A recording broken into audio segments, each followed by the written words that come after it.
new express ticket machines. They are located to the far right and left sides of the ticket booths.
Studio tour presented by Kodak. Kodak has long been a pioneer in the motion picture industry, playing a vital role in the many technical advances that have brought moving pictures to the big screen. Every day here at Universal, we shoot dozens of movies, television shows, commercials, music videos, and oh my goodness, so much more. Today, for example, we're working on an episode of Providence, the popular NBC television series. Also, an episode of X-Files, Fox Television. And that, and as they say in show business, much, much more. We never know what we're going to encounter on our Universal Studio tour, so for your comfort and safety, please remain seated whenever the tram is in motion, keeping your arms and legs inside the car at all times. Small children, for their own safety, should be seated toward the center of the row away from the two gates. And if you have an emergency of any kind, all you need to do is simply pull on the emergency cord, which if you look overhead, you'll notice runs down the center of the ceiling of your tram, and I'll be back to assist you. Before we do anything else, I would like to introduce you to the gentleman who keeps the show on the road. Ladies and gentlemen, please say a very sincere good morning to our driver, Chuck. Good morning, Chuck. I see lots of camera equipment out there, which is terrific. Feel free to take as many photographs or as much video footage as you care to, as long as it's not for commercial use.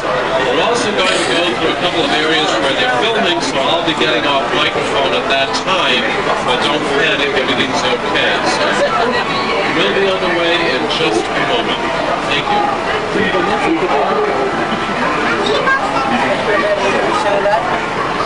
Hey, here's an idea. Let's have somebody back there in the fourth car just to test the emergency cord system. Can you pull the cord back there in the fourth car? Somebody reach up and pull the emergency cord. Could somebody, yeah, that's the first car, thank you. Could we have, all right, great, thank you very much. There we go.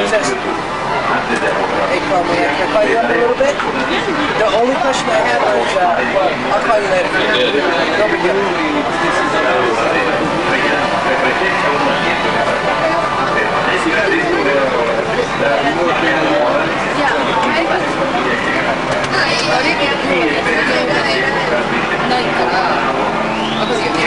What time check? Let's get the book.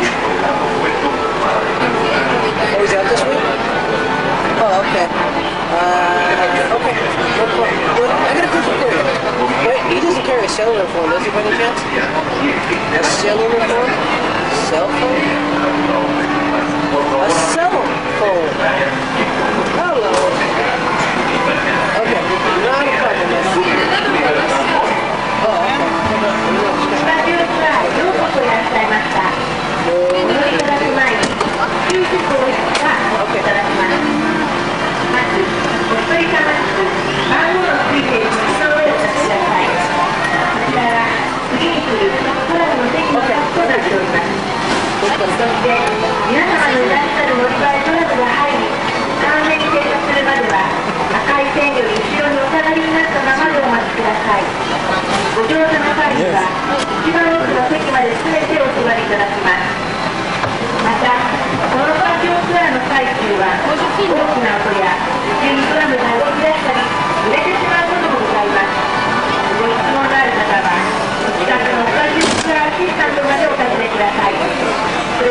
Hey, let's say goodbye to everybody by the side of the tram. Please stand clear, everybody, because we're going bye-bye.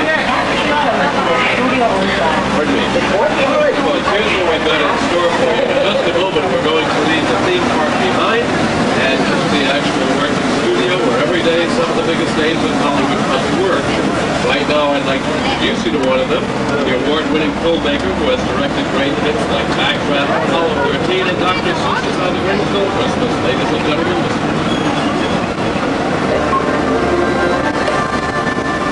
Hi, I'm Ron Howard, and it's my pleasure to welcome you to the Universal Studio Tour. You know, more movies and television shows have been shot on this lot than any other location in the world. And today, you're going to see where it all happens. But before we get too far into the tour, let me give you the setup for our story. Universal got its start in 1912 when visionary Carl Lemon brought his movie company west and opened Universal Pictures. On March 15, 1915, Mr. Lemon invited the public to visit his studio. And the Universal Studio Tour was born. You see, Mr. Lemon believed that movies should make people laugh, cry, or sit on the edge of their seats. For the last century, Universal has been doing just that. I'll be back to check up on you guys a little later. In the meantime, I'm going to turn things over to your guy. Have a great time, everybody. hey, thanks, Ron. Well, as we head down the hill, we're moving through the Universal timeline. The movie posters you see on either side are just a few examples of the more than 8,000 films we produced here at Universal. Over the years, we've taken our audiences from ancient Rome to the jungles of Africa, from the streets of New York to the Wild West, and from the bottom of the ocean to the surface of the moon, usually without having to leave a lot. How is this possible? Well, I'll let you in on a little secret. The movie industry is based on illusion. Nothing in Hollywood is as it appears to be, and throughout our tour I'll give you plenty of examples of that. As I said, Universal is an actual working studio, and at over 415 acres, it takes an entire city to support it. Universal has its own bank, its own post office, even its own fire station. And there it is on your right, Fire Station 51, named after the fire station of the popular television series of the 1970s, Emergency, which was produced here at the Universal lot. And as we pull away from the fire station, we're entering our front lot area, which houses our 35 sound stages, inside which buildings we can create any environment that the script requires. A good example of that is coming up on your left. Soundstage 12, one of the largest sound stages in the world. Warner Brothers used Soundstage 12 as the Riddler's lair in their hit film Batman Forever, which starred Jim Carrey as the Riddler, and we use Soundstage 12 for the Visitor Center in Jurassic Park. The Visitor Center had to be large enough to accommodate a full-size Tyrannosaurus Rex.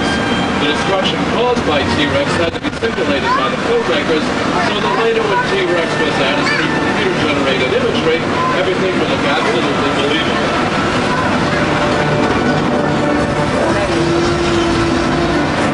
Stage 12 was also used as Whoville for Dr. Seuss's How the Grinch Stole Christmas, directed by Ron Howard and starring Jim Carrey. Now I'm getting off mic because we're moving through a quiet second lane.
Hey, look at that on the left. Alfred Hitchcock's old bungalow, 5195. He loved to print off the cameo roles just for weeks.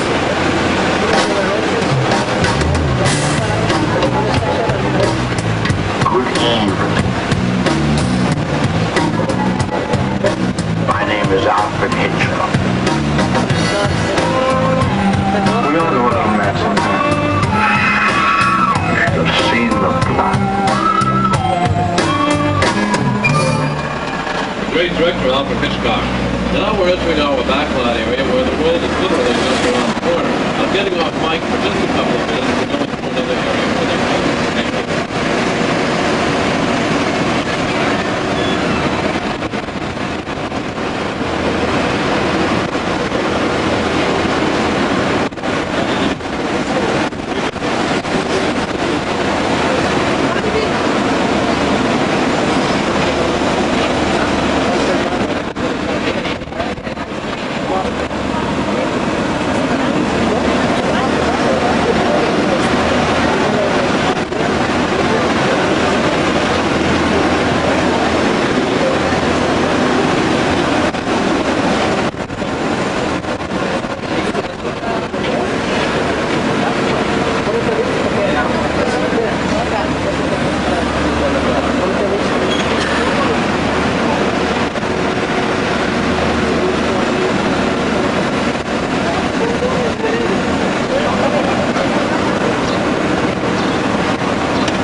You've heard the saying that time equals money. Well, here in Hollywood, that is doubly true when you consider that the average summertime action-adventure blockbuster can cost up to $1 million for finishment of the film. And so, even though Mexico is only a couple of hours away, we don't go there. We have brought Mexico to us.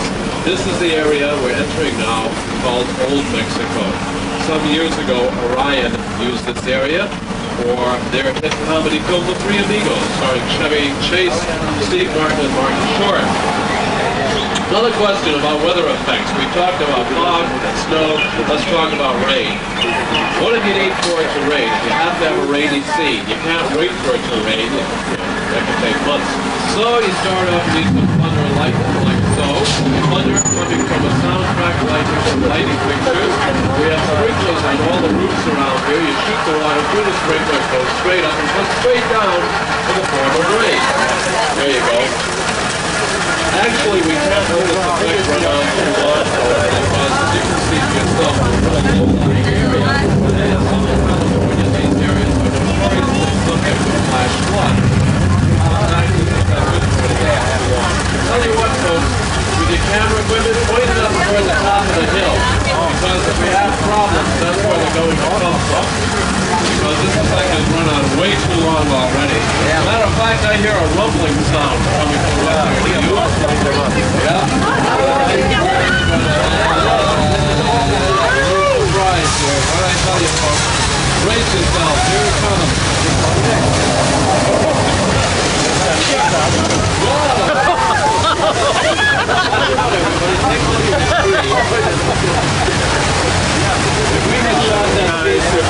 The water cascading down the hill, creating walls, bang.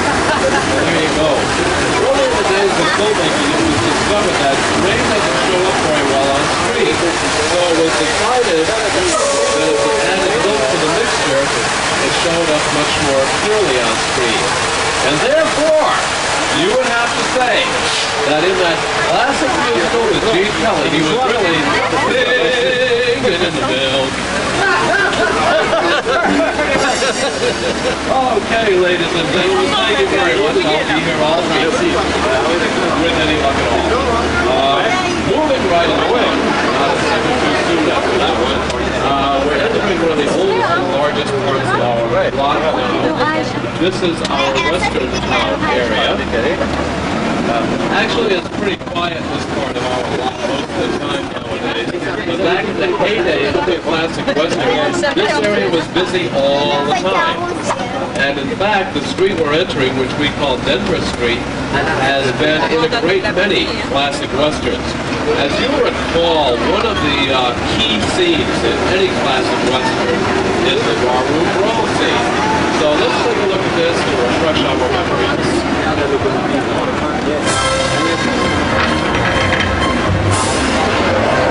You're just going to stir things up here. That I am.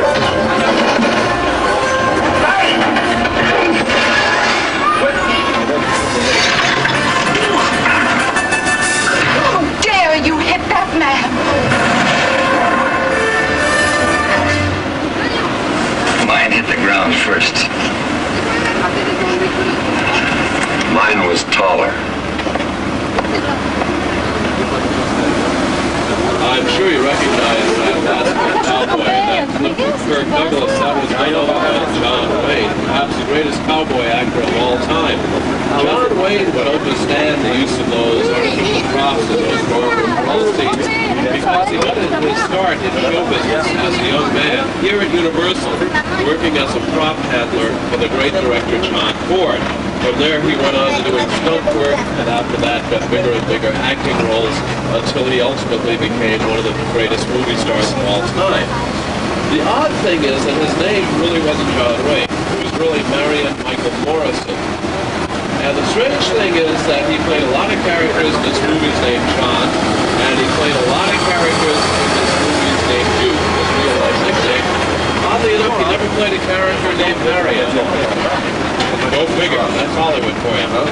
You'll recall at the beginning of the tour I told you we had taken our audiences from the bottom of the ocean to the surface of the moon. Coming up on your left is a large, round, unusual-looking object called the underwater actor's tank that the actor swims around in and the cameraman shoots through a window on the outside. And here's a clip from the movie Dragnet featuring Tom Hanks that used that tank. I found the snake! As far as the surface of the moon, we're actually driving over it. This area was covered with sand and used for the moonwalk scene in Apollo 13, directed by Ron Howard. On your right, here is Central Park, or at least as much of it as the camera needs to see. And back of it is a small body of water that, believe it or not, is often used as an entire ocean. How is this possible? Well, back to filmmaking 101. The rule of thumb is this: if you have a miniature ocean, you must float miniature vessels on it. And we did this and other visual tricks in our hit World War II action-adventure movie U-571. We used full-scale submarines for surface battle scenes and models or miniatures for the underwater depth chart scenes. And if you'll take a look at this, you'll see how all it meshes together.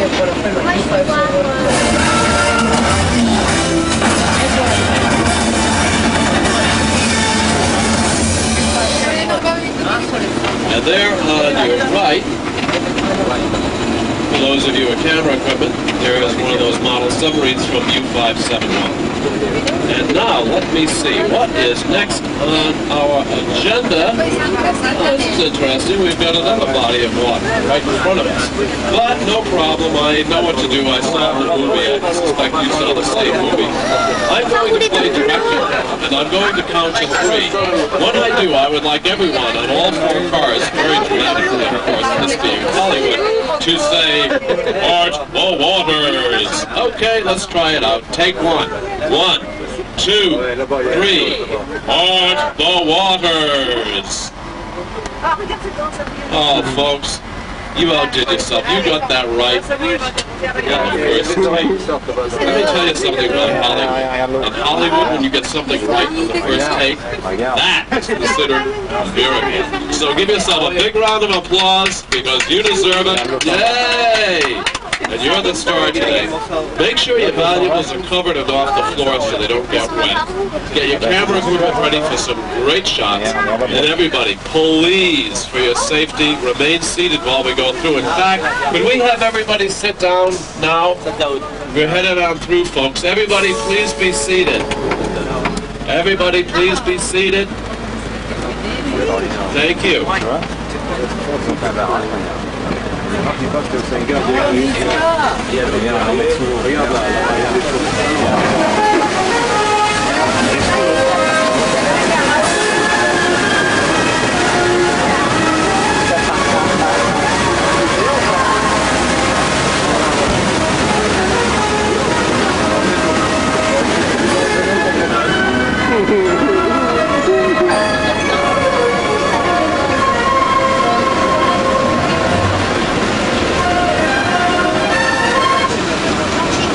Okay, folks, I'm going to get off mic again for a couple of minutes. There may be some more water a couple of minutes ahead. Brace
on television, actually. You probably think that whoa, they've seen it, everybody. That must be one of our California trumpets. Well, maybe not. Okay, everybody, stay seated. Hey, take a look at the watch, everybody.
Shark on the right is not Jaws, it's only 14 feet long, and whose fin is that? If that's not Jaws hanging there, that must be Jaws. Hey, look out!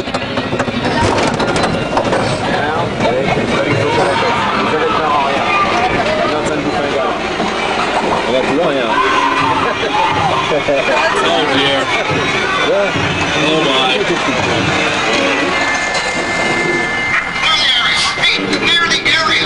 Oh, I think that's good advice. Let's clear the area, folks. We've attached some bait to that yellow barrel, though, so all's not lost. When Jaws goes for it, we should have him once and for all. Uh-oh, I think we have him now. No, I think he has us. He's taking the whole pier.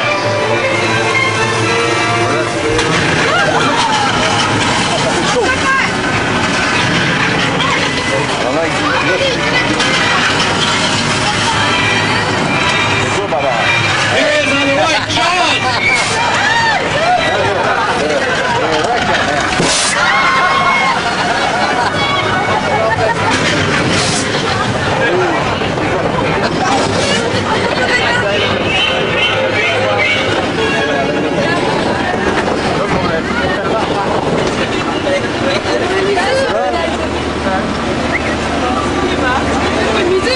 Well, congratulations, folks, who have just survived Jaws.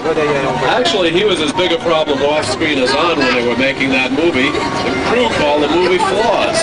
Here's Steven Spielberg to tell us about that. That's a much maligned shark. It didn't really work all the time. It didn't work hardly at all. Wherever you were on the island, you could hear the radio. They were always saying, the shark is not working. We just waited around.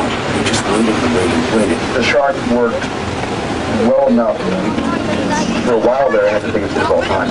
So I really owe the shark a lot.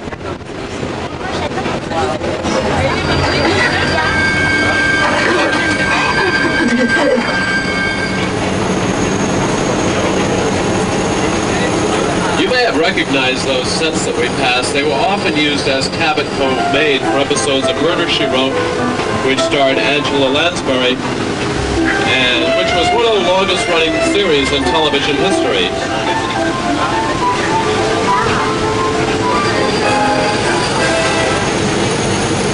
And coming up on the right, we have Mona's Chicken Ranch from the Best Little Whorehouse in Texas, the hit musical that starred Dolly Parton and Burt Reynolds. This is what's known as a practical set, which means you can film inside as well as outside, and over the years, this set has been used for many motion pictures and television programs. In fact, over the years, Universal has built a number of houses for various TV shows and movies.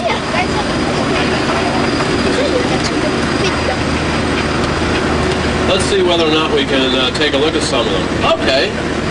Well, what would it be like to live on a street where your neighbors included Matlock, Marcus Welby, MD, Animal House, Jimmy Stewart, and an invisible rabbit, the Munsters, and so on and so forth? Maybe life would be like this.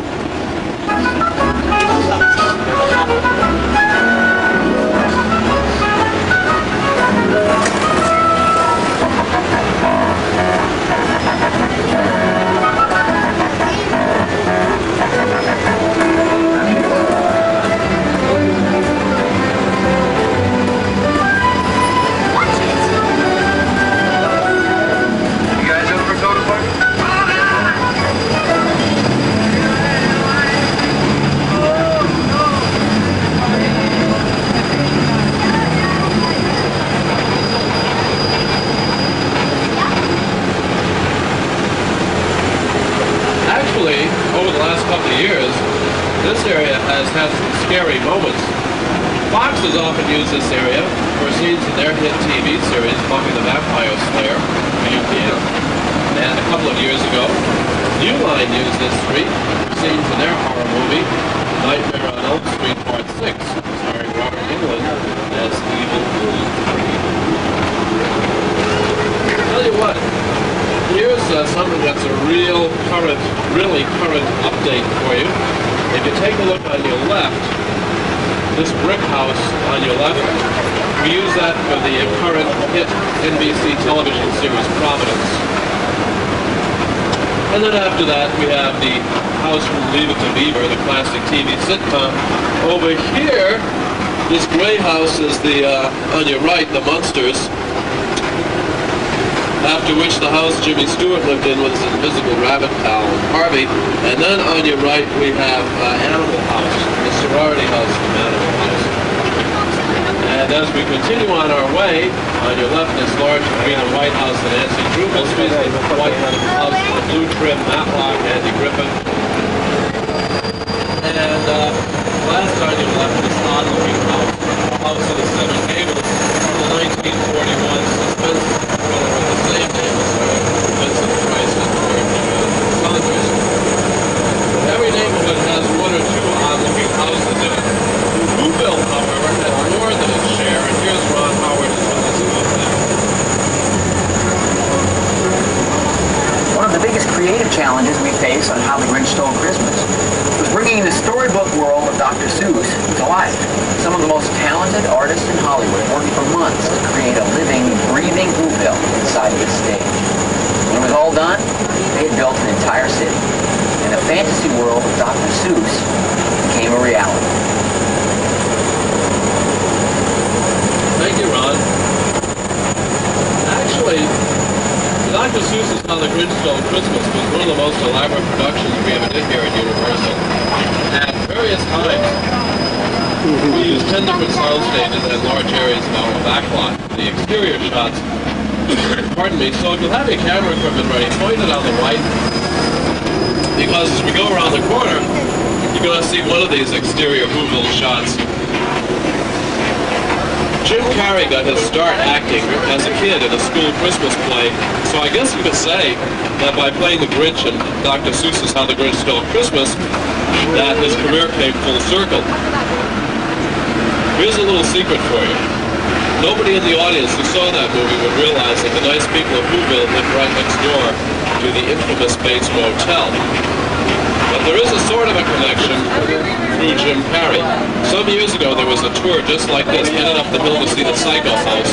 The front door burst open, out ran a man wearing a dress and a wig, brandishing a knife.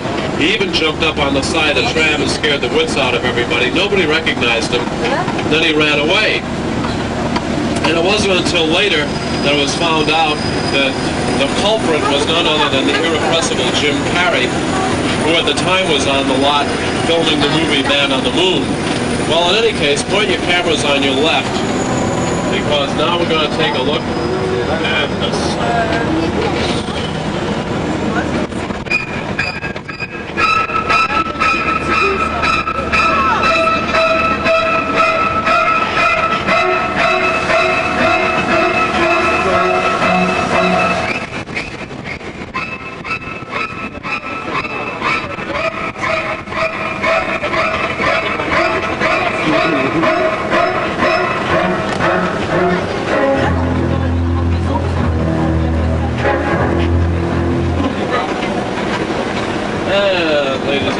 Here on your left is a set that was used in the Lost World Jurassic Park, directed by Steven Spielberg, based on the novel by Michael Crichton. That set is also featured prominently in our current release, Jurassic Park 3. This time the director is Joe Johnston, and Steven Spielberg is the executive producer.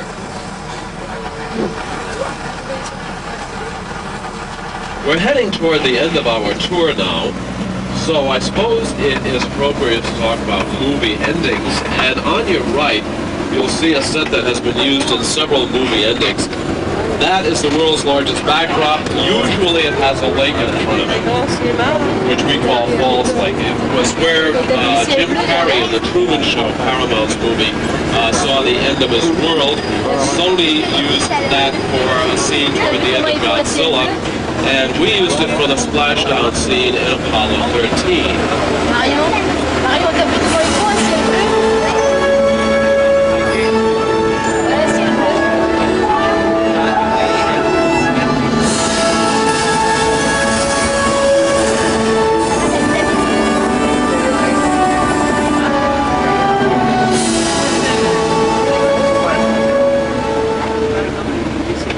A couple of times during the tour I have used the phrase or term computer-generated imagery. The impact that this technological advancement has had on filmmaking over the last 10 or 12 years has been huge, and now I'd like to introduce you to Stephen Sommers, the director of The Mummy, who will tell us how this technique was used in the making of that film.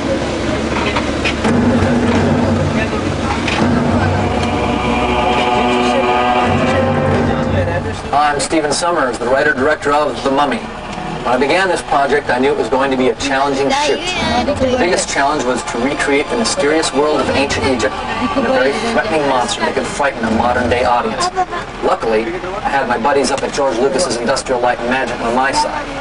For The Mummy, ILM used a combination of live-action footage of actor Arnold Vosloo with computer-generated imagery in a way that had never before been seen on film.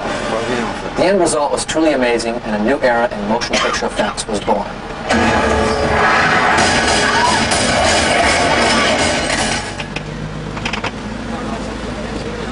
And now, ladies and gentlemen, we are going to take a look at a set that was used in The Mummy. This is The Mummy's tomb. I've got to mention something to you, just to be fair, that there has for some time been a rumor flying around that this set is haunted or cursed or a little bit of both. I don't believe it. It sounds like one of those typical Hollywood rumors or superstitions.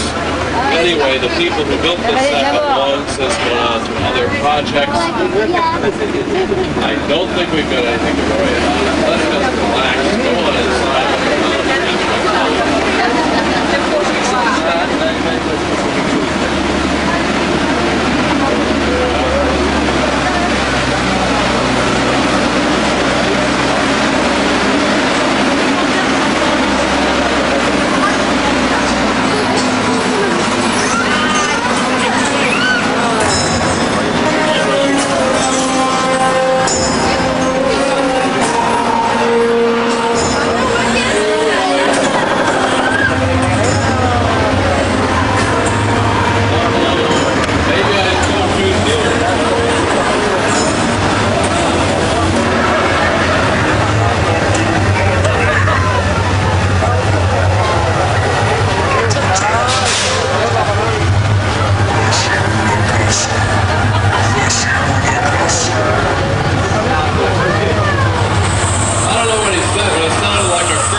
Okay, everybody, I'll admit I was just kidding you again. Universal has a great reputation and deserved one for making great horror movies. Here's one that's currently in theaters throughout the United States. It could almost be paradise. Thank God I'd forgotten. But in this forbidden place, where man has tampered with nature, This is how you make dinosaurs? this is how you pray God. Something unexpected has evolved. Talk to each other. To a degree we never imagined. On July 18th, you probably won't get off this island alive. It's not just a walk in the park.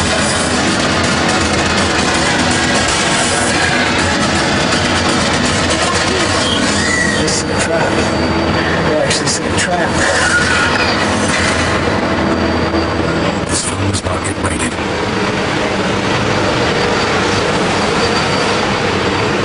Well, I'll tell you what. When we entered our backlot area, I said the world was literally just around the corner. I hope this tour has convinced you of that. Here on your right, a great overview of our backlot area, where indeed Universal has brought the world to itself. And one more time, here's Ron Howard. Universal's founder, Carl Laemmle, had a vision. He wanted to make movies that would make audiences laugh, or cry, or sit on the edge of their seats. And we haven't let him down. Mr. Laemmle's City of Entertainment has grown beyond his wildest dreams. You know what? It's a happy ending straight out of the movies.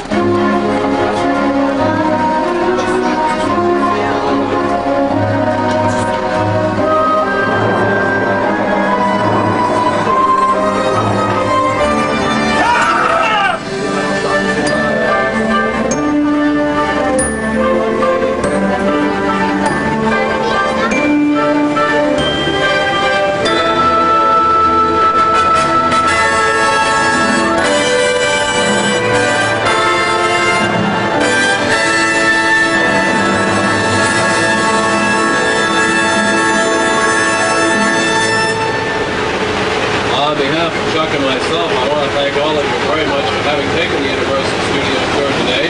On your way up the tram, please be sure you have all your valuables with you.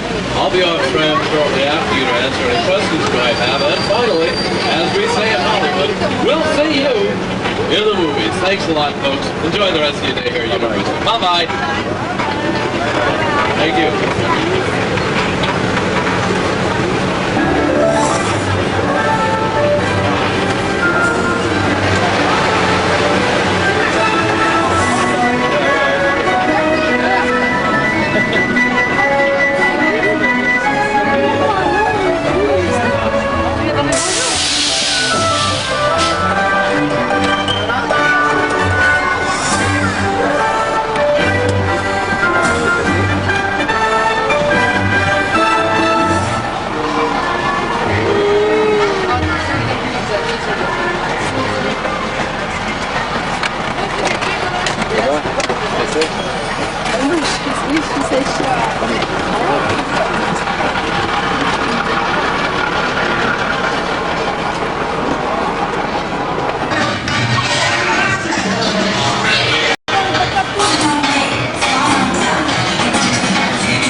What's that, honey? She's... Oh! Great Scott! Seems we're having a true alert.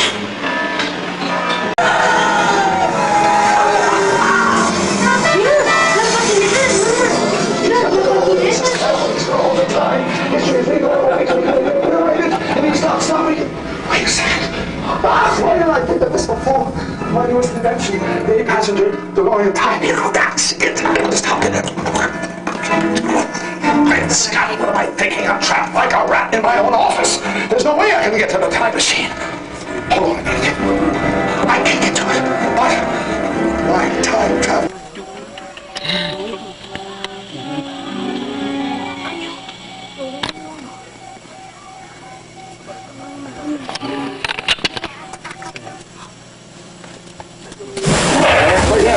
You see definitely Lawyer accelerate to 88 miles per hour and bump him. Accelerating now to 55 miles per hour. 75.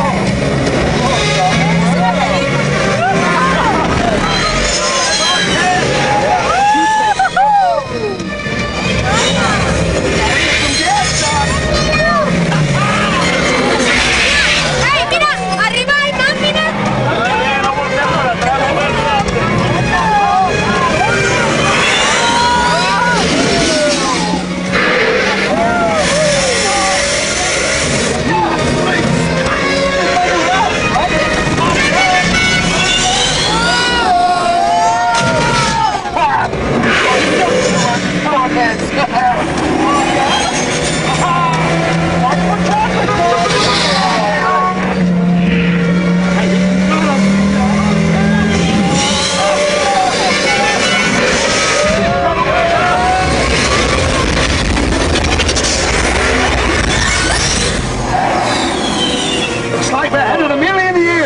As a reminder, there's no videotaping or flash photography throughout the ride. Please turn off your video.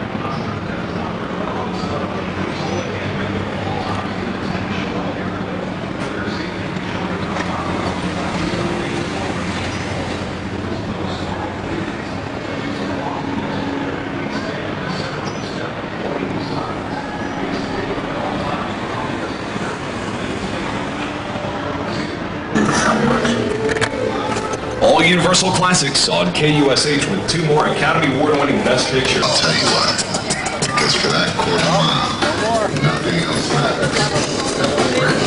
Anything short of that, we're going to burn you at the stake?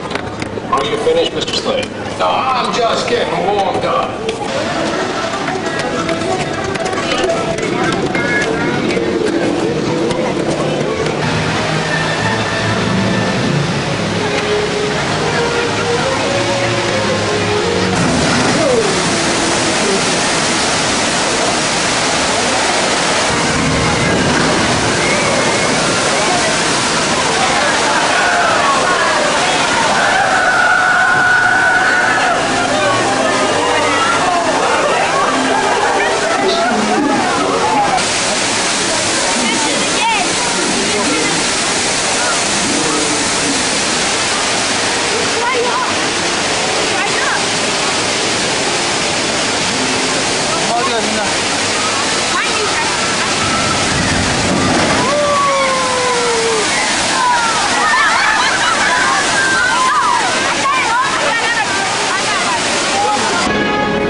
made as Universal Studios proudly presents Backdraft.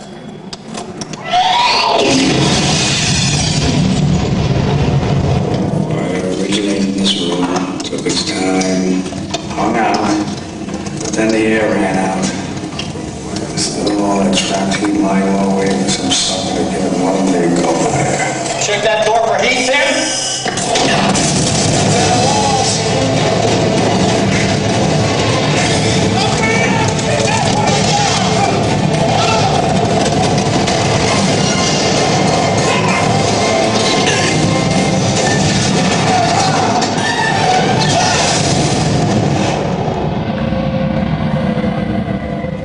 What is a backdraft? Well, the technical explanation is a fire that has burned out all the oxygen in a room, leaving only superheated gases, over 2,000 degrees, just waiting for a fresh breath of air. The fire gets what it wants. You have a backdraft. Hi, I'm Ron Howard. And as the film's director, I guess I have a different definition. Backdraft. A tireless cast and crew working under demanding conditions to realistically portray fire and the heroism of the firefighters who battled.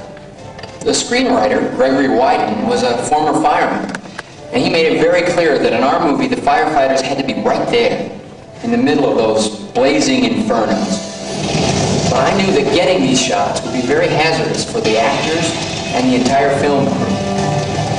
Every day they found themselves in the middle of flame, smoke, flying ash, and toppling scenery. With all the complicated technical elements, even the rehearsals were difficult. We rehearsed the scene first for the actors, then for the camera. Then we added the special effect. Finally, we rolled film. And action! This is how the scene looked in the theater. A lot of hard work for a very short amount of screen time. Throughout, we had to maintain realism. We went to real old warehouses in Chicago and set fire to the inside, set fire to the outside, and then we blew them up. The crew worked tirelessly to try to make the fire into a living, breathing entity, or as the firefighters sometimes call it, the beast.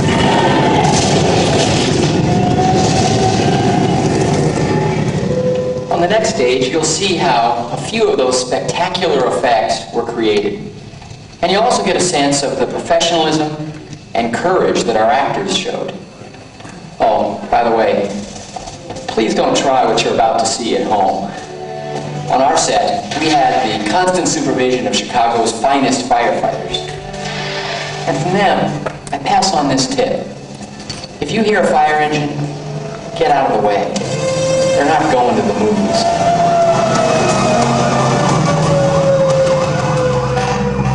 Please gather your belongings and move on to the next set.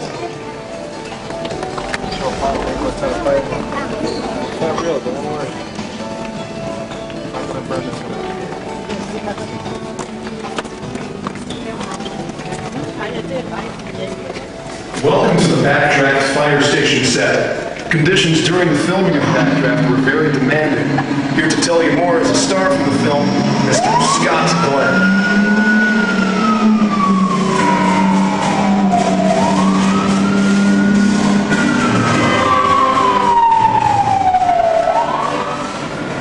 This engine reminds me of the weeks we spent shooting Backdraft, and of the new respect we gained for the real firefighters who put their lives on the line for all of us every day. Of course, we had it easy next to those guys. We could yell cut when things got too hot. And our effects guys spent months planning and testing, learning everything they could about fire and its behavior, figuring out how to put the right kind of fire only where we wanted it and only when we wanted it. Meanwhile, another team of effects wizards were hard at work creating an intricate model for shots to intercut with our live action. In this sequence, the roof of a burning building splits right down the middle, with Billy Baldwin barely managing to stay one step ahead of the flames.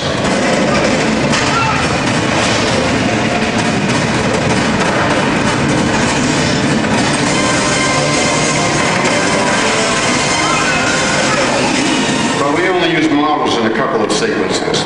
The rest of the time, everything was very real and very hot. Now this scene, the finale of the film, had it all. During the chemical warehouse fire, a giant catwalk gives way, and Kurt Russell's character is just barely able to catch me. And I'm here to tell you this was real. Flames above, flames below, and Kurt and I hanging right in the middle of a firestorm. Let me go, Bull! You go! We go! The crew put me in a harness and pulled the cable through my coat, through Kurt's coat, then attached it to the catwalk. Now for the fun part. They painted this flammable liquid on me and set it on fire. That is me burning up there. Of course, I was wearing a flame retardant suit plus 3 pairs of Nomex long underwear. But during the third take, it got too hot and I had to yell cut. It turned out the flames had gone through to the last layer. For the end of the scene, the dummy is set on fire, and that's what you see fall. There were hundreds of other special effects created for the film. One simple one was called the Ashomatic, a machine that threw burning ash over all of us. Man, I hated that thing. At the end of the production, the crew let me blow it up. You know, being here reminds me of the days we spent doing research for the film at a real Chicago fire station, going out on calls with real Chicago firefighters. In fact, for some of us, it was an experience we didn't want to see end. Well, there's nothing quite like a ride in a fire truck. Hi, I'm Kurt Russell. You know, of course, Backdraft isn't just about great fire effects. It's also about some very real American heroes, the firefighters themselves. They labor day in and day out to make our lives safer. And some of the fires they face can be absolutely incredible.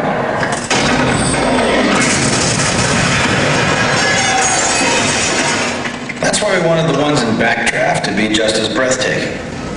We gave the flames their own personality. In fact, there was one that seemed to have a mind of its own. It could even be considered beautiful. But though it may seem harmless, don't let it seduce you. For without warning, it might suddenly turn on you.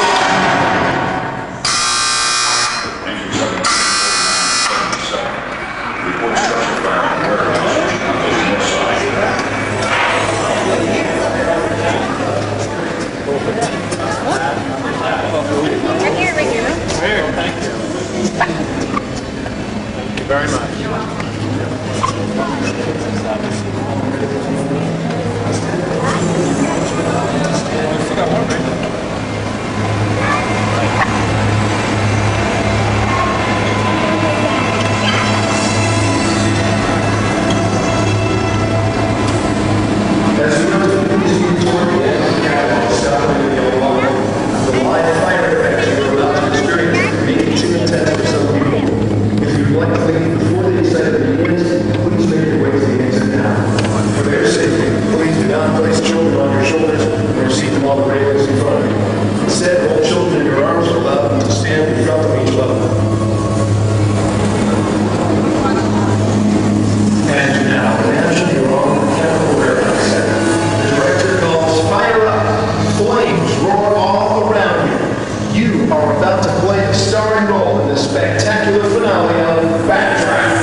Hands up. The lamp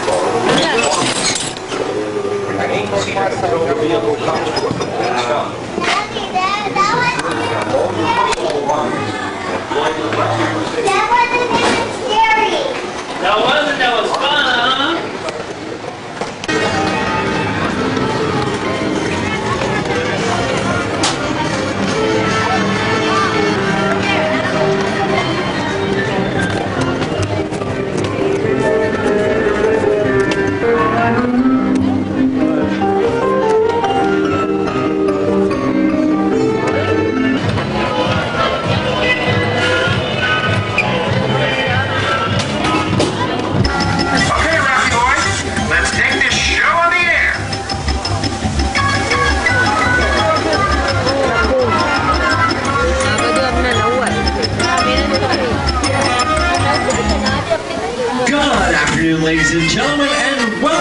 to Animal Planet Live.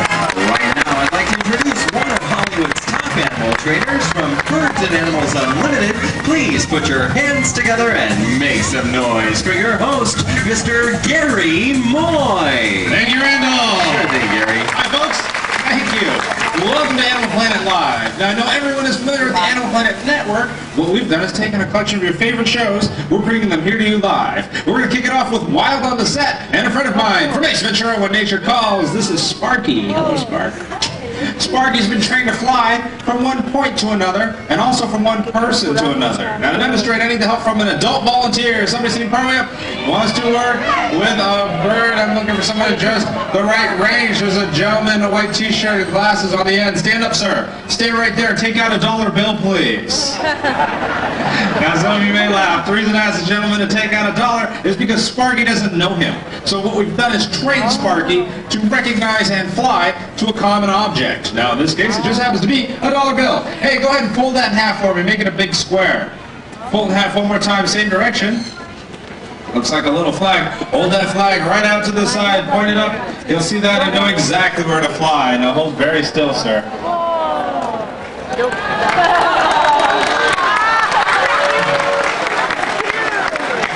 Now, you can sit down now. All right, I need someone over here with a $20 bill. I'm just kidding. We'll get it back to you, sir. Go ahead and stand up again.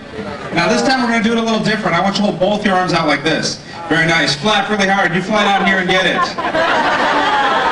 Just the one arm out, palm facing up like a little landing pad. Sparky, he was a good sport. He's going to put that right back where he got it. And come on back to me. Folks, that's Sparky. Thank you, sir. Oh, a little harder. You're all done. Off you go. Hey, look, it's our stagehand. Focus your attention to the back of the arena. In that box, we have the star from the movie Lady Hawk. Ladies and gentlemen, please remain seated and watch your heads. Here comes Arrow.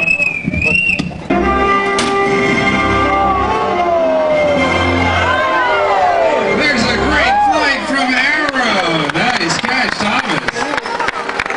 Hey, Thomas, hold on, I got an idea. Hey, buddy, move out your $1 again. See that guy with the glasses and the... No, he's hiding. All right. Thank you, Thomas. Thank you, Arrow.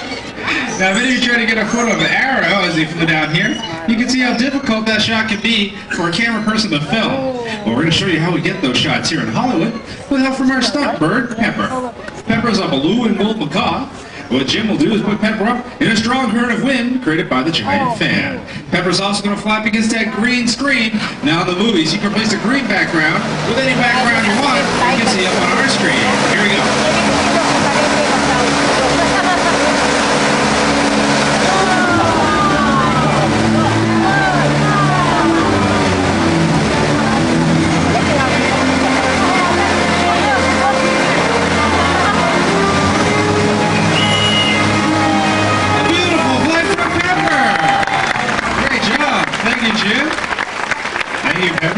Hey, what are you doing?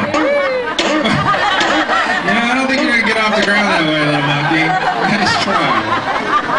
Now we welcome out a friend of mine from the movie Mighty Joe Young. Her name is Lacey. Come on out of your Lace. And a girl, have a seat. And wave hello to everybody. That's a good thing. Oftentimes on a movie set, we need the animals to relate to an actor or actress. So for this part, I need a youngster. A little boy, little girl wants to raise your hand, come up here and help me out. Let me take a good look around. Young man in a red baseball cap, you want to come on down, buddy? Yeah, just push and shove. You won't see those folks again. Come on down here, man. Take your time there, Speedy. What's your name? Steven. Steven, all right, come on over here. You're going to be my actor. I want you to have a seat right there on the box. Lacey, come on over here. What I'm setting up, folks, is called a workaway. Now, it's called this because Lacey will work facing away from me towards our actor, Steven. Steven, turn a little bit and face Lacey, why don't you? Very good. Now, hold your hand out nice and flat like that. Very good. Charms.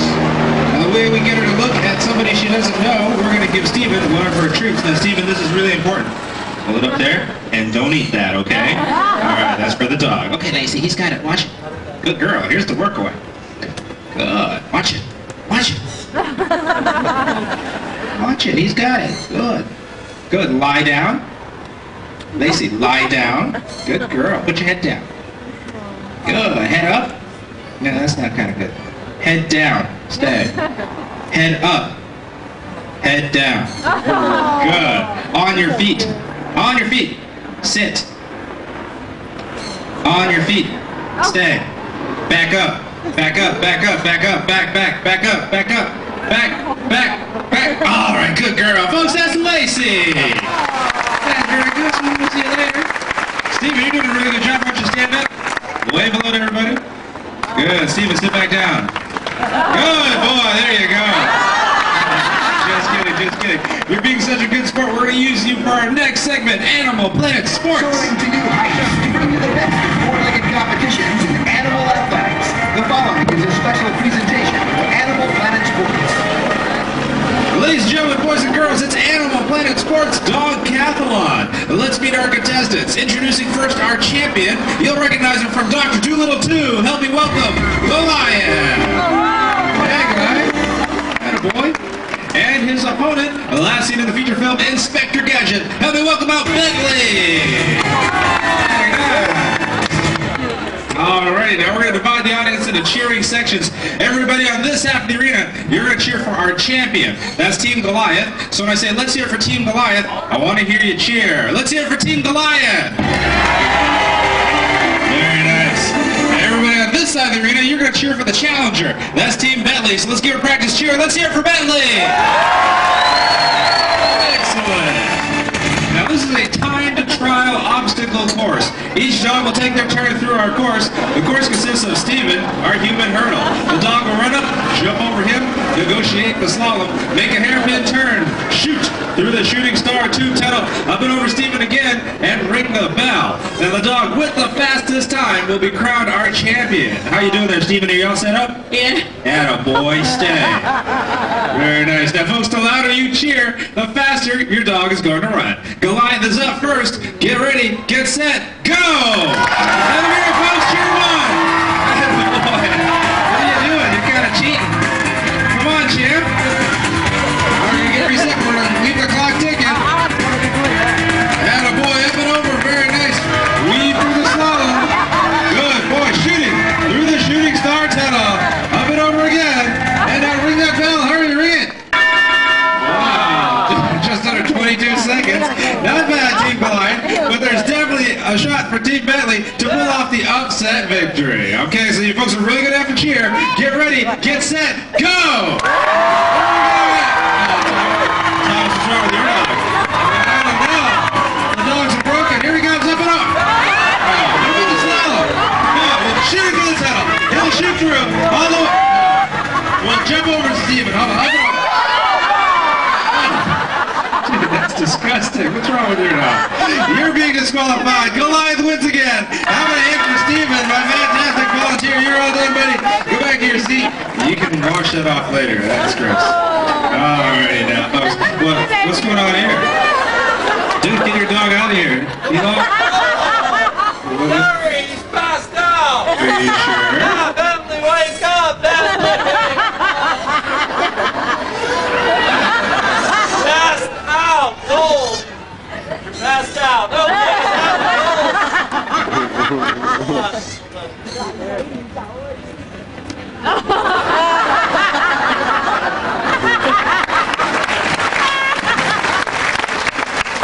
He's completely backed out. Call for help. I wish we had a vet out here. Oh, we got Jim's here. All right, now on emergency vets, they always start off by taking the animal's temperature. Let's get a thermometer, Jim. thermometer. That works every time. Nice job, guys.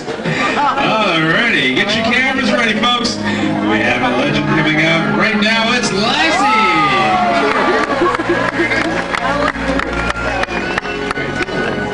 Now, folks, Lassie's out here for a very important reason. That's to remind you that a lot of the animal stars who are meeting here today were originally adopted from animal shelters and rescues. Now, we here at Animal Planet Live would like to encourage you to look into your local local environmental organizations, as well as animal shelters and rescues, and see what you can do to help out both animals in captivity, as well as animals in the wild. We think Lassie's living proof that life is better with animals. Very nice. Thanks for coming out, Lass. We'll see you later. Thank you, folks. All right, let's get another youngster up here. I think a young lady this time. We had a young man already, so let me look around. And right there, the striped top. You want to come up here, sweetie?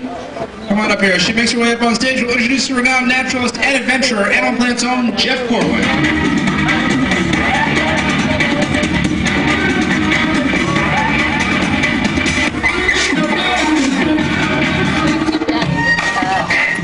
Come here nice and close. A little closer. Perfect. I have something really great to show you, but we have to stay nice and calm and relaxed. We just make sure our victim volunteer is ready, and now we're all set. Okay, guys, can you bring in Tina? Can you bring in Tina? Here we go, folks. This is Tina.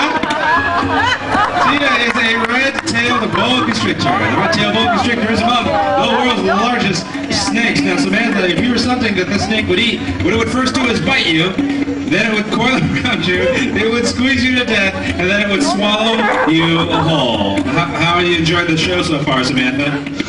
It was alright. That's alright. Well, it can get a whole lot more exciting in a minute.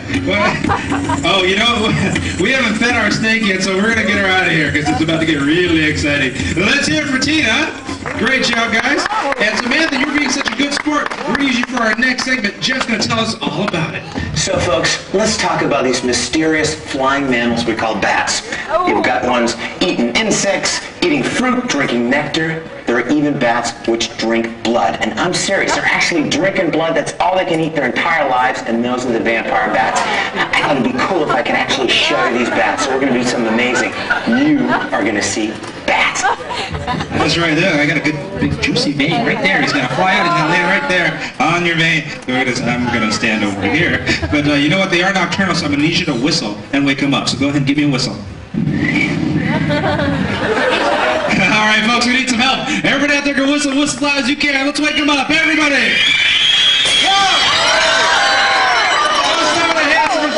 She's a really good sport up here. You know that? Hey, I'm Gary. Sorry to interrupt, but the producer is on set and he really needs to talk to you. Oh, we'll bring him out, folks. It's Louie and his trainer, Jim Warren. Thanks, Gary. Come on, Aunt Bill. You give him a big wave and a big smile to all your fans out there. Looking good. You may recognize Louie from his recent film appearance in The Animal with Rob Schneider. Showing him my favorite. Look at those leopards. Look at those babies. Show them over there.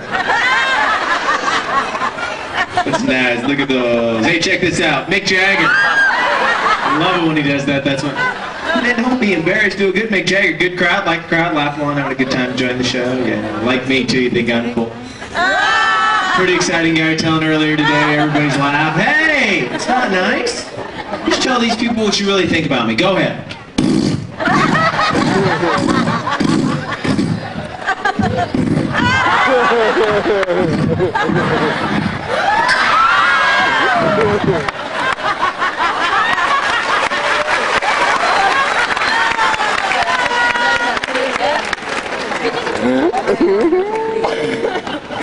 What you're thinking, Mr.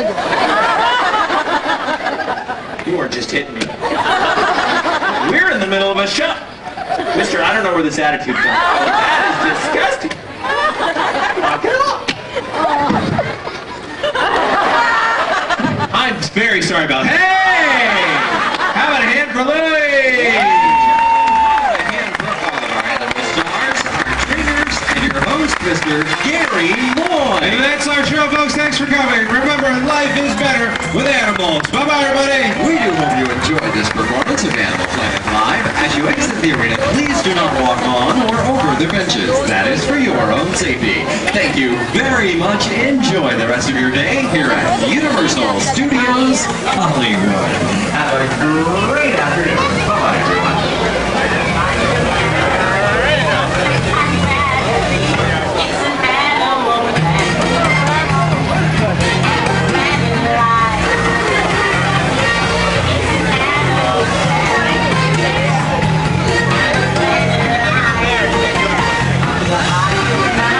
Yeah.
Once again, the middle exit.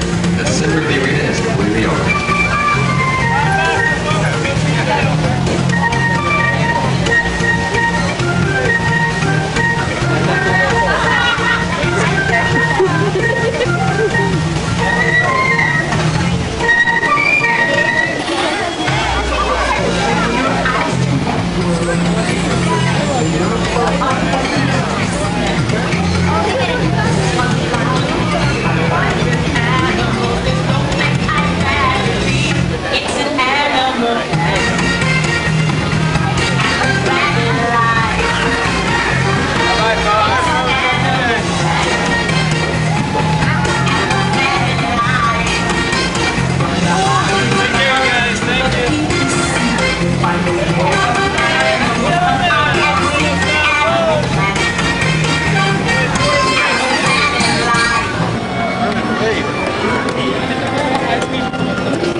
show you how to handle English up.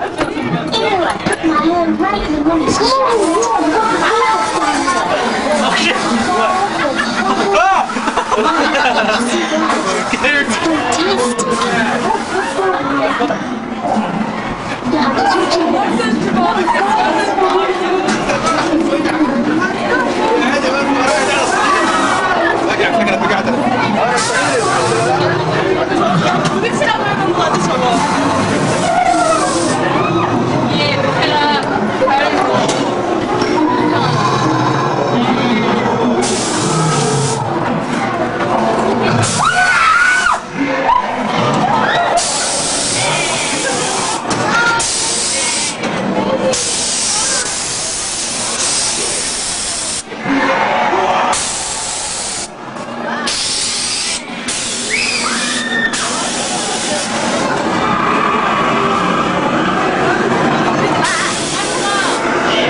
Yes, Kevin. Get him.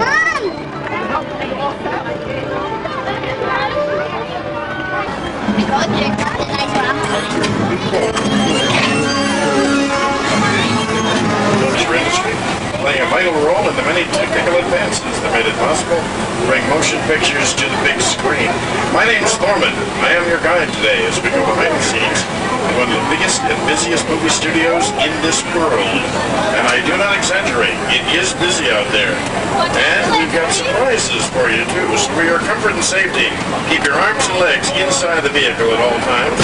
Remain seated at all times while the vehicle's moving. Small children, good idea to sit in the center seats, away from the mean old outside gates.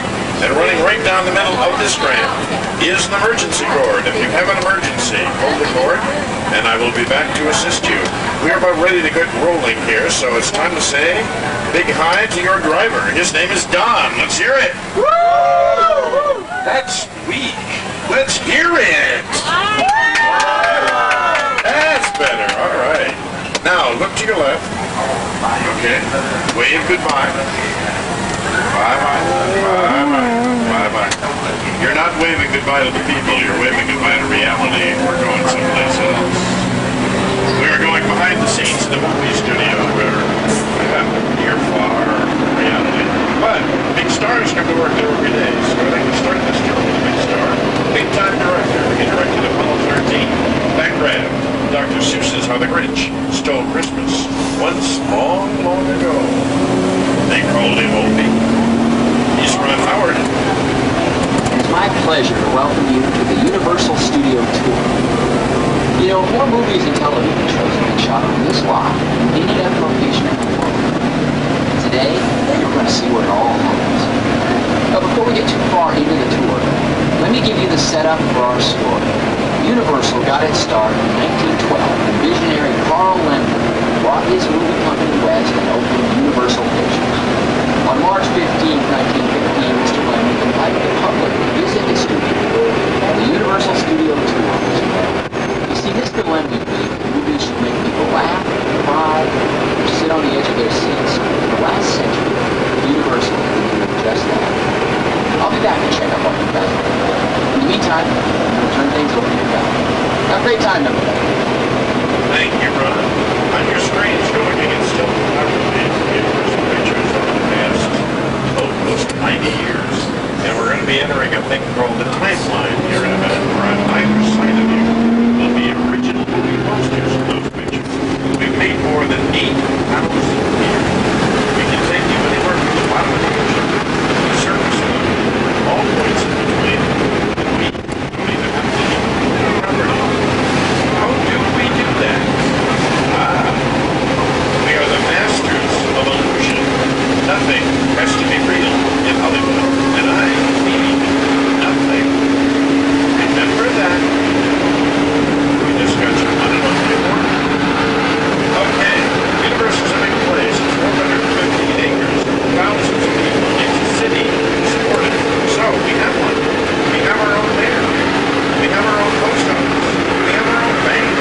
If you look to the right, we have our very own fire station. That's a real fire station over there. Real firemen, real fire department. But notice the number, 51. That's not real. That is not a real number. It comes from a television series called Emergency. Everything works back in the 70s. That's what I meant. The line between what's real and what isn't gets a little fuzzy. We're coming down at what we call the front lot. That's where we build interiors. Inside, things that's called sound stages. Perfect example, get ahead. Sound station valve. It's one of the largest in the industry. Good thing. Because we let dinosaurs run loose in there. On your screen, Jurassic Park, which was filmed in and every once in a while, when the shooting's done, let the old dinosaur tear down the set.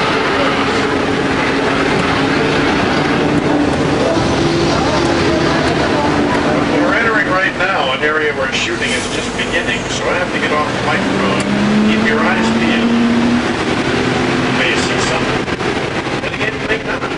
But you might.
And those sound stages, they were filmed in Providence and DC. That was in 27 music video. And there's a commercial going on. So we shoot a lot of stuff around here. Particularly today, a lot of television. And over the years, we have done a whole lot of television. A few examples. Here we go.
Waiting for you will be one of Hollywood's biggest stars.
going to take a little chance and talk here. I'll talk real quiet.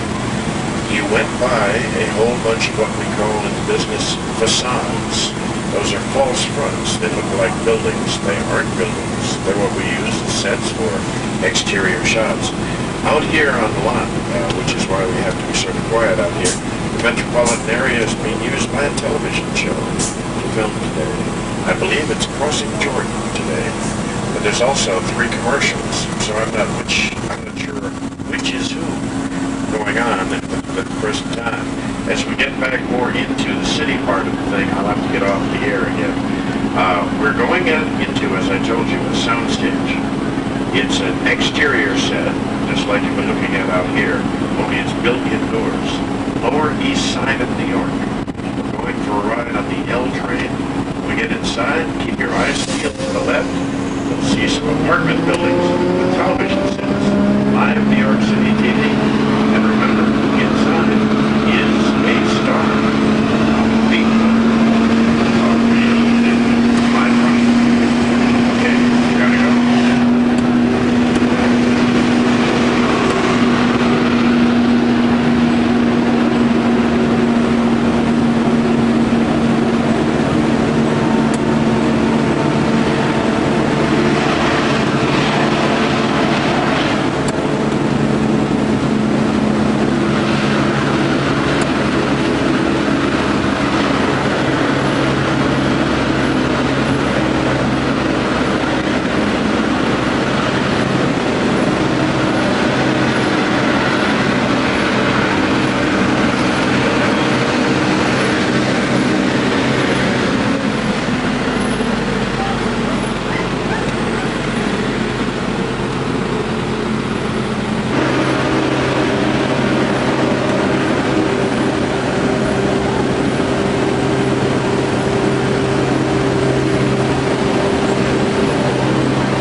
I can't talk anymore.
actually sodas painted green.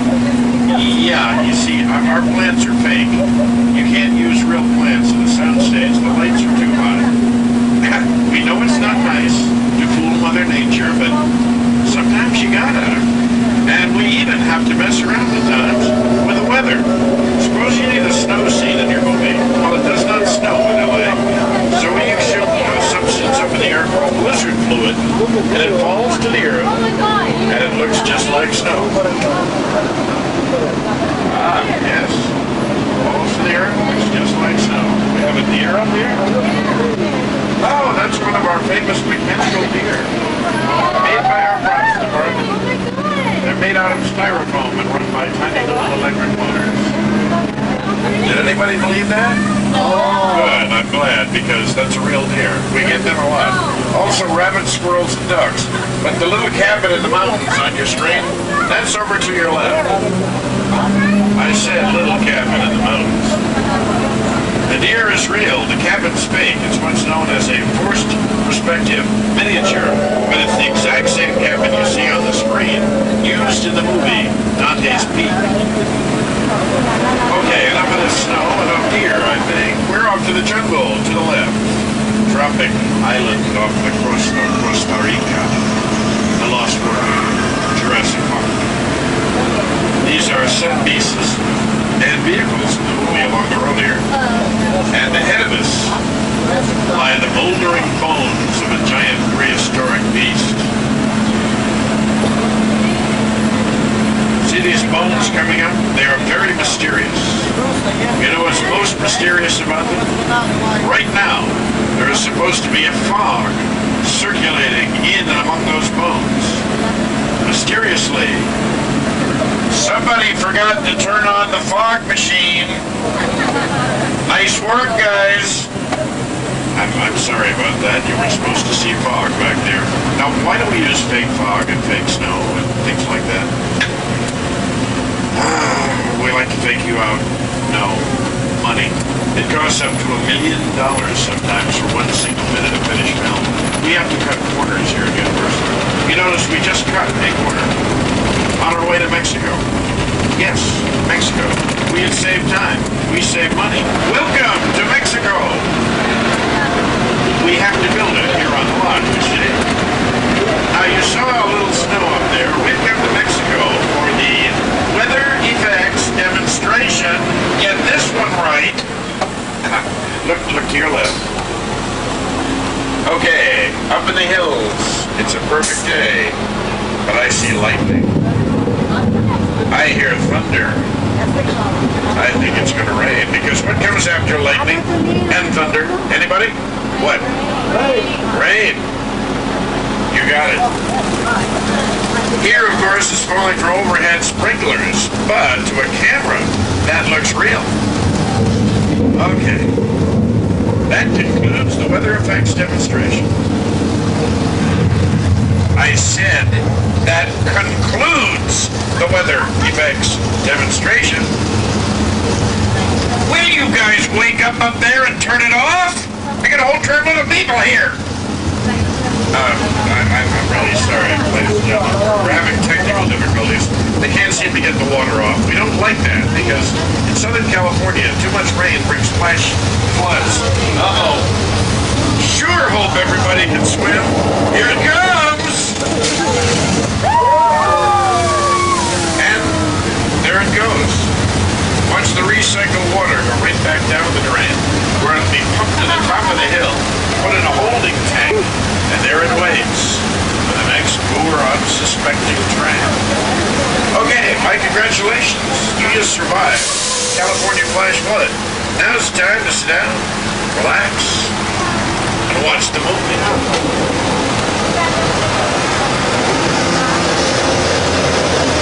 On your screen is the same flood as seen in a movie. Okay, that really does conclude the weather effects demonstration. So it's time to bid adios to all Mexico. Adios! Adios! Adios, Mexico! We're going to the Old West. That's right. Place called Denver Street. Once upon a time, a long time ago, they used to film 200 westerns a year out here. But now it's quiet. I don't like it quiet. I like it like it was in the old days. So guess what? I'm bringing it back right now. You're just gonna stir things up here. You bet I am.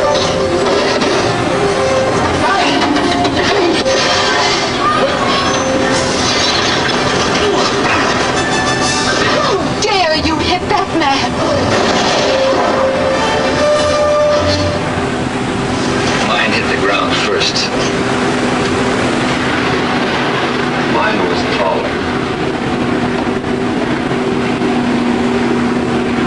And as we mosey on out of the Old West, it's time for filming again.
Imagine an actor in the middle of your shot saying, "Wow, what a beautiful day in Central Park." And that's what they do, and that's what you believe, and that's why you think they're there. Okay, now, what's behind Central Park?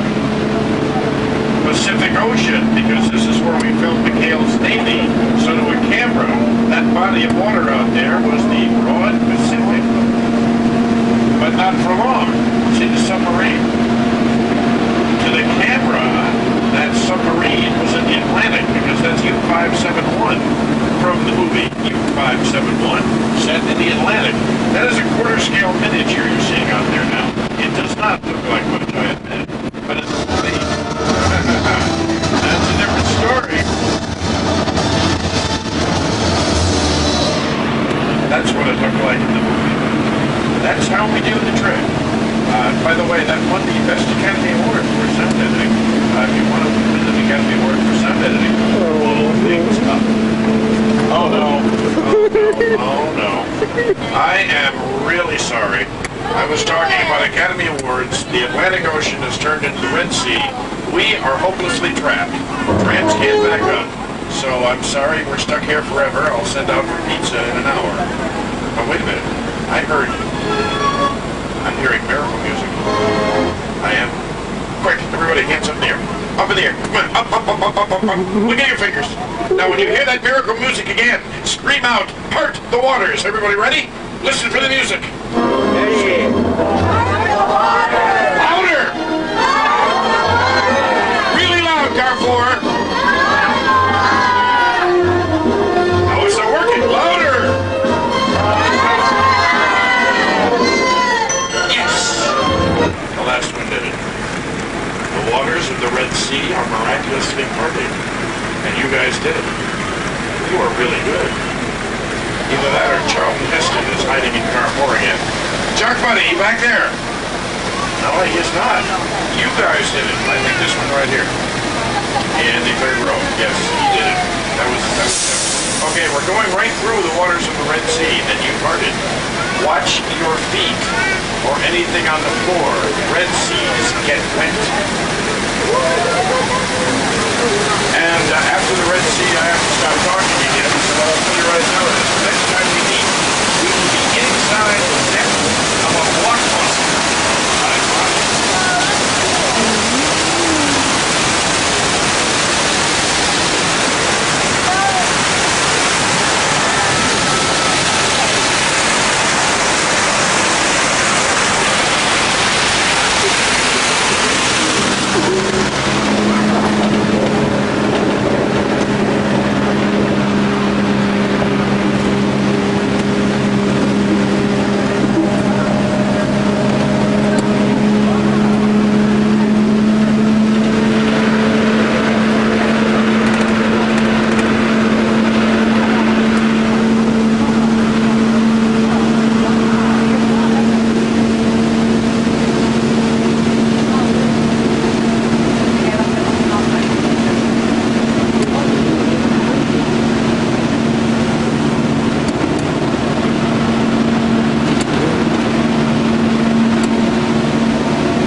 summer's big blockbuster hit.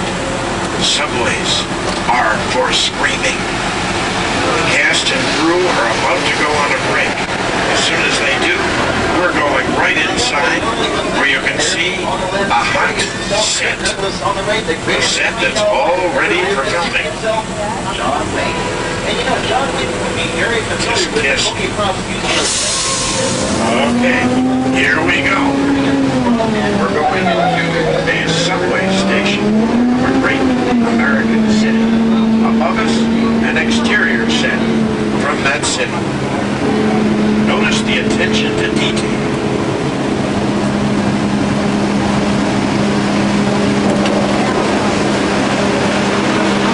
As we come in here, you can see this really does very much like a real subway station. I'm not allowed to tell you the name of the city. Everything's tight on this picture, but if you look at the walls, you might be able to figure it out. Just don't tell me. Notice the cameras and lights to the left have been all set up, ready for the next shot. There's a canvas chair over there. That's the director's chair. When he comes back in, yells action. Oh. Ladies and gentlemen, don't be alarmed. This is one of those minor California tremors. We get, on second thought, maybe you want to be alarmed. This does not feel like a minor. This feels major. This feels like the big one. Hang on. Oh no, the roof. There are three. The roof is coming right. An oil truck. Oh, I hate losing tram cars like that. Oh no, the power cables are all shorted out. To your right, the road is opening up.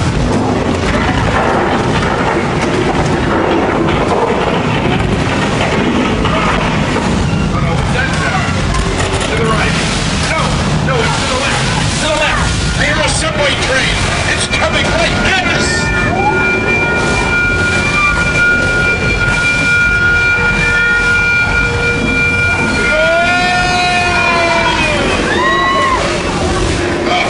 That had to have been the worst of it. No. Oh no.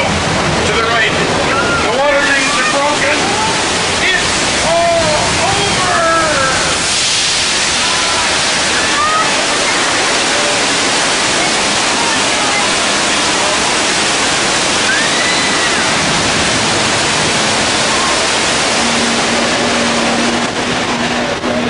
And that's why we call it subways are for screaming. Car one, you're giving me the look again. What? Didn't I say this would be a blockbuster? Did or did not a whole city block get busted? Okay.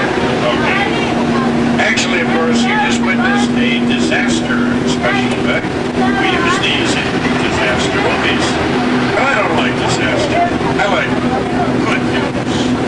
So let's go to New England. A little town called Menachem.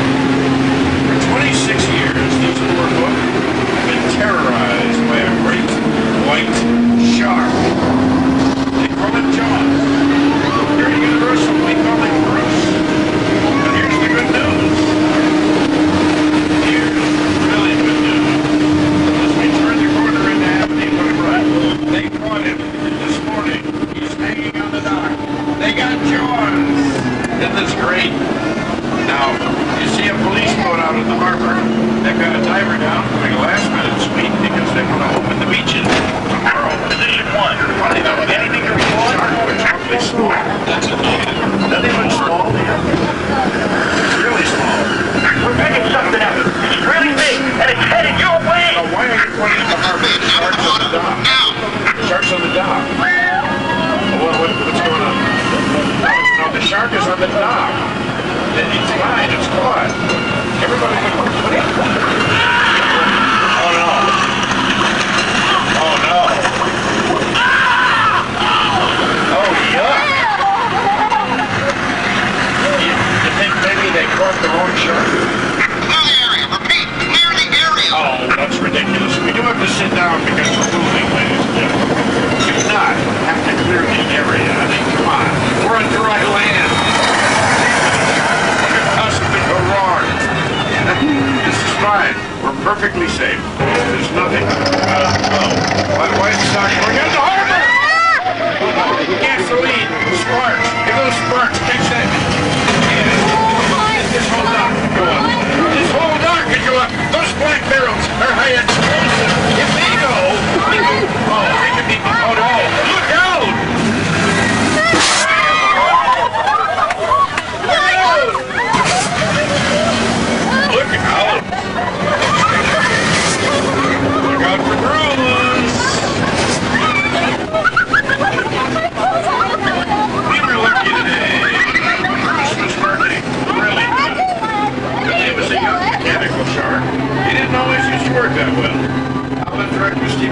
That's a much maligned charge. It didn't really work over time.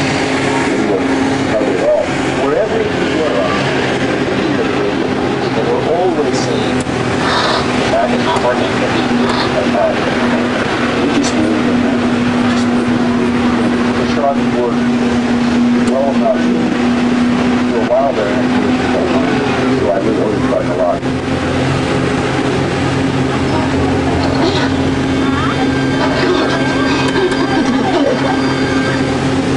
You remember I called the shark Bruce. That's the name that Steven Spielberg actually gave the shark. He named that shark after his lawyer. True story. The little town we went through might have looked familiar. Might have looked like Cabin Cove, Maine. Probably because it was Cabin Cove, Maine. For 12 seasons in the TV series Murder, She Wrote. We used our sets over and over because we're cheap, basically, but it's also the right thing to do, we think. If you look up the hill, you'll notice a set called The Chicken Ranch. That's from a movie called The Best Little Whorehouse in Texas. No, remember, Texas. However, if you look to the right as we go past it, here's the backyard. That was Angela Lansbury's backyard in Murder, She Wrote, which was, of course, set in Maine. So that house is the front yard in Texas, the backyard in Maine. Oh, it gets stranger. Pull out your cameras. We're on a street with more stars than live in Beverly Hills. This is Colonial Street. Everybody from Jimmy Stewart to Tom Hanks lives here. Names of former and current occupants on the house.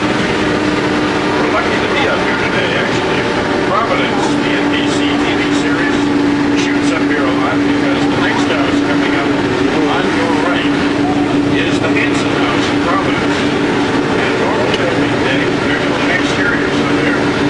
Today they're shooting a dream sequence. That's why I had to tell you I need off playing someplace else.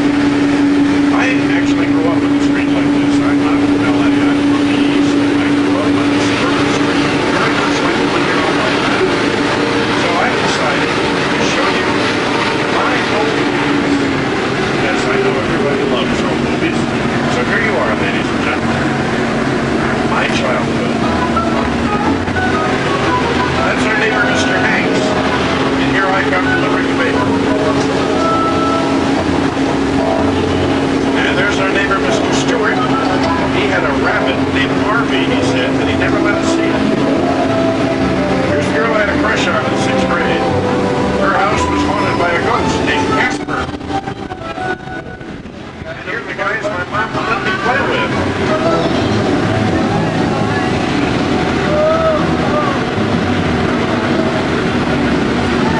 The Frat Boys from Animal House. Yes, you missed Animal House on the way in town here. It's the last house on your right, going up now.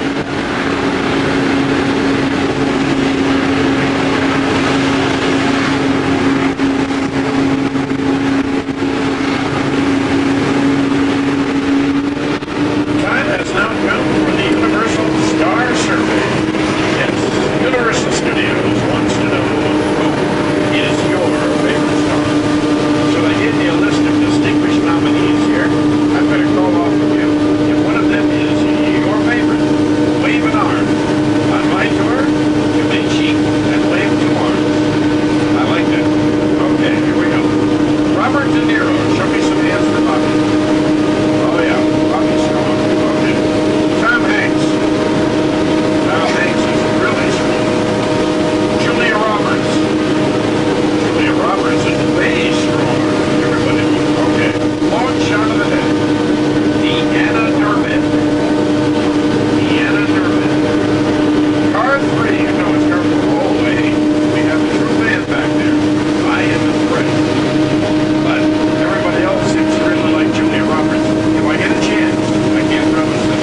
did not set this up. We didn't know it was going to happen. It took us 3 weeks to find out who did it.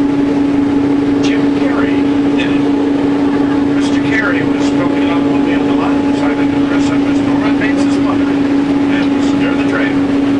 To this day, we're really not sure right why, but never mind. Over there, more terror can be found to your left. Site B, the command center from Jurassic Park, Lost World Jurassic Park, and JP3, which of course is at a theater near you.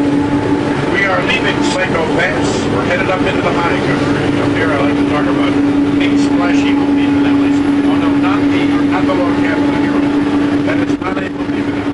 That's Coach's House. The TV series Coach. It's a nice log cabin, but it's not a movie finale. The finale down the hill to the right. See that big little backdrop down there? What looks like a parking lot in front of it? That is not a parking lot. That is a lake. It's called Falls Lake. Here at Universal, once in a while, just for fun, we drain all the lakes. Actually, we drained it because the X-Files start shooting there tomorrow. But anyway, it is a lake, normally, filled with water, and that's where we film splashy finales. Like this one. Apollo 13, Pacific Splashdown. What you're seeing on the screen was all shot down there. We put a wind machine on the little lake to make it look like an ocean. We put the helicopters in front of the backdrop to make it look like the sky. Didn't have to do anything to Tom Hanks. He just looks like Tom Hanks getting out of the capsule. Yeah, all down there. Modern technology. It gets better every year. Now we have stuff. Mummy is back from the dead.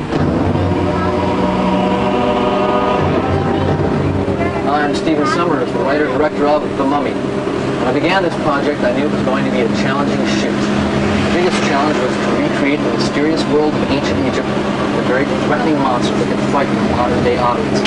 Luckily, I had my buddies up at George Lucas's Industrial Light and Magic on my side. For The Mummy, ILM used a combination of live-action footage of actor Arnold Vosloo with computer-generated imagery in a way that had never before been seen on film. The end result was truly amazing, and a new era in motion picture effects was born.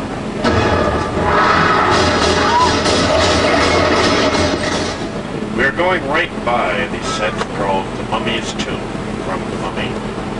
We are not going into it. I don't like this part of the set. It's spooky. Don is taking the left-hand road, so we will be looking at it from a slight rise above it. So get your cameras ready. I know people love this silly place. And we'll be looking down on the left-hand road, man. We have to take a left. The left-hand road! And there's something badly wrong with the driver. He has a strange, demented expression on his face. He's taking us right into the mummy's tomb. This is not good. Oh no. Things on your right, those are scarabines. They're gross, icky, disgusting. It's really dark in here. What was that? What was that? What is this?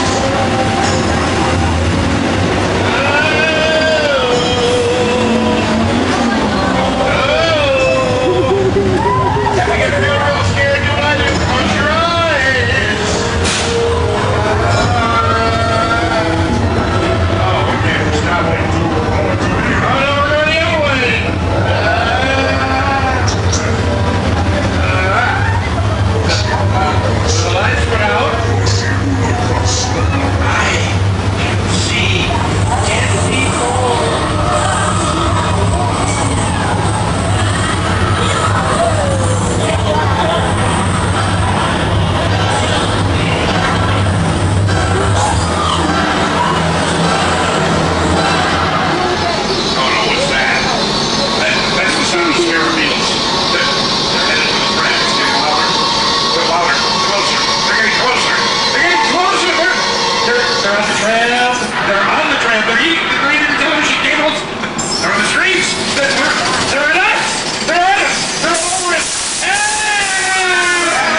further on in the haze of the valley, see those two towers?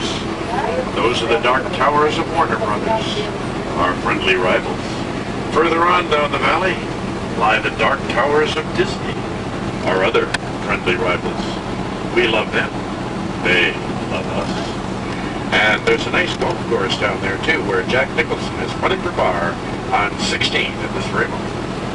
Now I made that up, but for all I know, it could be true. Jack does play down there all the time. That's Lakeside Golf Course, one of the most exclusive in these United States, once owned by Charlie Chaplin back in 1916.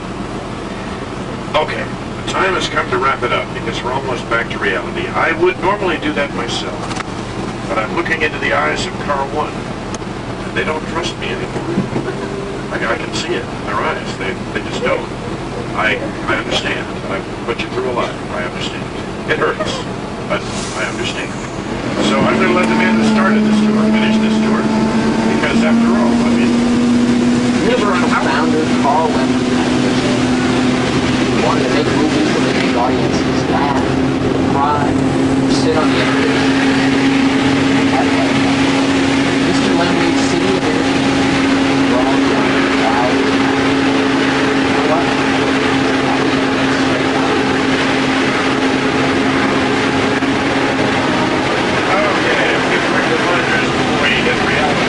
My name's Norman, your driver's stop. We had fun driving you around. We hope that you had fun being driven. If you have any questions or comments, or maybe you just need some quick therapy after the stress you've been under, you can see me after the tour is over. I get off the tram, same time you do, same place. I'm up by the front car. I'm easy to find because I'm wearing a blue shirt. It says Universal, and because I'm large. Either way, you can't miss me. If you brought on any personal items, small children, or significant others, please do not forget them and leave them on the tram, because you know you'd miss them when you got home. Okay, we're almost back. I promised you if I could, I would show you Julia Roberts. And as it happens, she's waiting right here for you on your screen.